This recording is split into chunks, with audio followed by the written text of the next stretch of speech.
అనగనగా వేల ఏళ్ల క్రితం నైమిషారణ్యం అనే పవిత్ర అడవిలో శౌనకాది మునులందరూ కలిసి ఒక పెద్ద యాగం చేస్తున్నారు. అక్కడికి పురాణాలను చెప్పడంలో దిట్ట అయిన సూత గోస్వామి వచ్చారు. మునులందరూ ఆయనకు నమస్కరించి, స్వామి, మాకు అత్యంత పవిత్రమైన ధర్మాన్ని బోధించే మహాభారత కథను వినిపించండి అని కోరారు. అప్పుడు సూత గోస్వామి భగవంతుడికి నమస్కరించి ఆ కథను ఒక ప్రవాహంలా చెప్పడం మొదలుపెట్టారు. కథ వెనక్కి వెళ్తే, పాండవుల మనవడైన జనమేజయ మహారాజు ఒకసారి తన తండ్రి పరీక్షిత్తు ఎలా చనిపోయాడో తెలుసుకుంటాడు. పరీక్షిత్తు మహారాజు వేటకెళ్ళి ఆకలి తప్పులతో అలమటిస్తూ తపస్సులో ఉన్న శమీక మహర్షిని పలకరిస్తాడు. ముని సమాధానం చెప్పలేదని కోపంతో పక్కనే ఉన్న చచ్చిన పామును తీసి ముని మెడలో వేస్తాడు.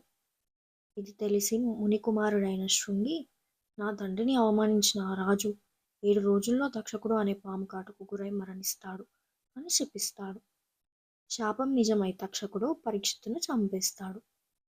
తండ్రి మరణ వార్త విన్న జనమేజయుడు రగిలిపోతాడు.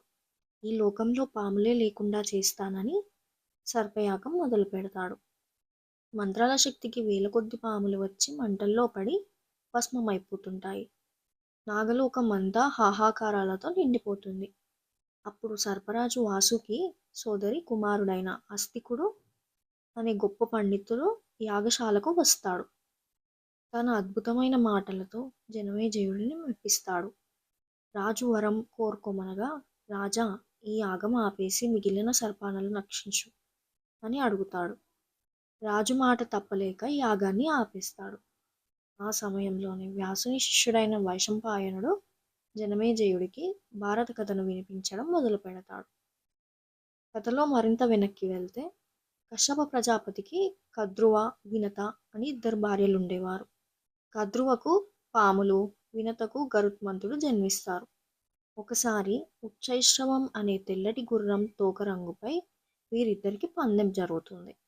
కద్రువ తన కొడుకులను పిలిచి గుర్రం తోకకు చుట్టుకోమని చెప్పి తోక నల్లగా ఉన్నట్లు భ్రమింపచేసి వినతను ఓడించి తన దాసిగా చేసుకుంటుంది.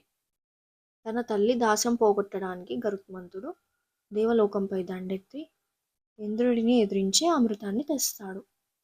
అమృతాన్ని తెచ్చి పాములకు ఇచ్చి తన తల్లిని విముక్తురాల్ని చేస్తాడు. కానీ పాములు అమృతాన్ని తాగేలోపే ఇంద్రుడు దానిని మళ్ళీ తీసుకెళ్ళిపోతాడు.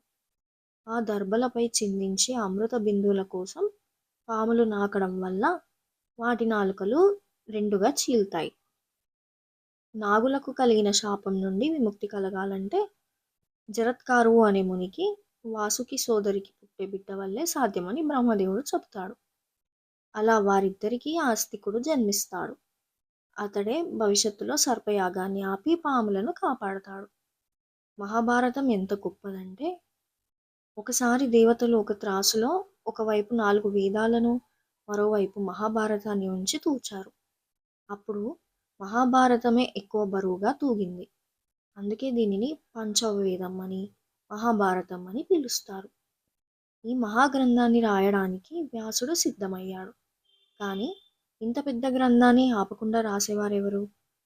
అప్పుడు బ్రహ్మదేవుడు వినాయకుడిని ప్రార్థించమంటాడు. వినాయకుడు ఒప్పుకుంటాడు, కానీ ఒక షరతు పెడతాడు. నేను రాయడం మొదలు పెడితే నా గంటం ఆగకూడదు అని. వ్యాసుడు కూడా ఒక షరతు పెడతాడు. నువ్వు ఏ శ్లోకాన్ని రాసినా దాని అర్థం పూర్తిగా తెలుసుకున్నాకే రాయాలి అని. వ్యాసుడు కొన్ని కఠినమైన శ్లోకాలు చెప్పేవాడు. వినాయకుడు వాటి అర్థం ఆలోచించే లోపే వ్యాసుడు వేల శ్లోకాలను మనసులో సిద్ధం చేసుకునేవాడు. ఇలా భారత రచన మొదలైంది. ఛానల్ని సబ్స్క్రైబ్ చేసుకోండి.